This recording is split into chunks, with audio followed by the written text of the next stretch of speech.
get set. Where them haters, where them hoes, where them throws, you know what I'm saying? Cecil. I found this in one of the groups I'm in. They call this the terrible truth about Ed Parker and Chinese Kenpo karate. So basically, everybody credits Ed Parker with creating Chinese Kenpo karate, right? But it turns out that Ed had a lot of help from a guy named Jimmy Woo. And Jimmy Woo never got credit for teaching Ed Parker the Chinese martial arts portion that's in Chinese Kenpo karate. And in fact, the book that Ed Parker wrote that defines the style, Jimmy came up with most of the techniques and never got credit for it. So I'm going to paraphrase this article. I'm going to put a link in the description to it.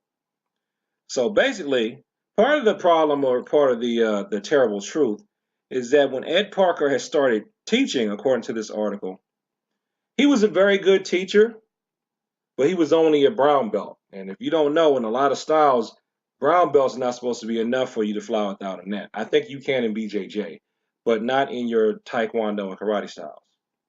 Okay? And the only thing that he knew were what they call the Heian forms for Shotokan karate. If you're in a karate style, they're like the first 5 forms that you learn.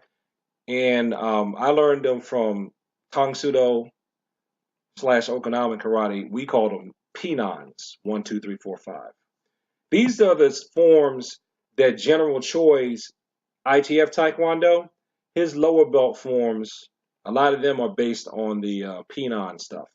Pinan, Heian forms, the first 5. They're very similar and there's a lot of crossover. So what happened is that, let's see, he ran out of material to teach his students. He went back to Hawaii because I guess Ed Parker is from Hawaii. And his teacher didn't want anything to do with him. And it looks like, according to this article, the problem is that Ed was teaching without permission at brown belt. So then he went to San Francisco and met Jimmy Woo. And Jimmy Woo knew Kung Fu.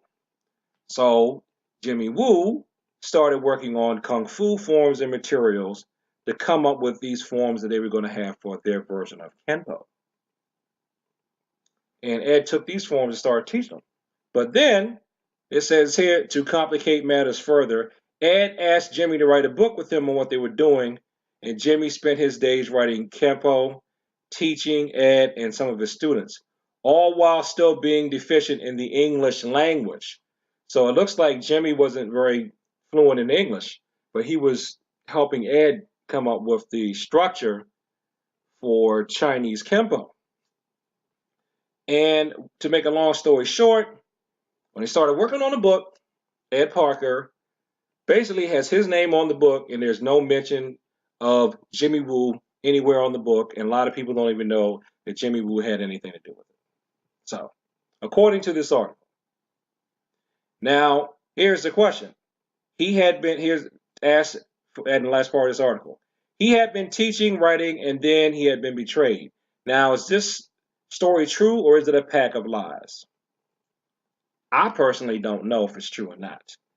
But what I think you should do is you should go to the URL I'm going to put below this video and find out. Now, someone says here that he's Jimmy Woo's son. This is assuming that Clint is a male. This is Jimmy Woo's son, and he said the story is true. And if you read the article further, it says that Jimmy didn't know English and that Ed kind of just left him out there. And here's even a part that says on Hollywood Boulevard, there's an Armenian pastry there now. Ed let Jimmy out of the car and drove off. So is this story true? Is this story why a lot of people get bent out of shape when some of us saying we're coming up with our own style? I'm not going to judge it one way or the other. I want you to look at it and leave your comments below, because this is the first time I've ever really heard of this story. So you let me know if this is true or not, and we take it from there.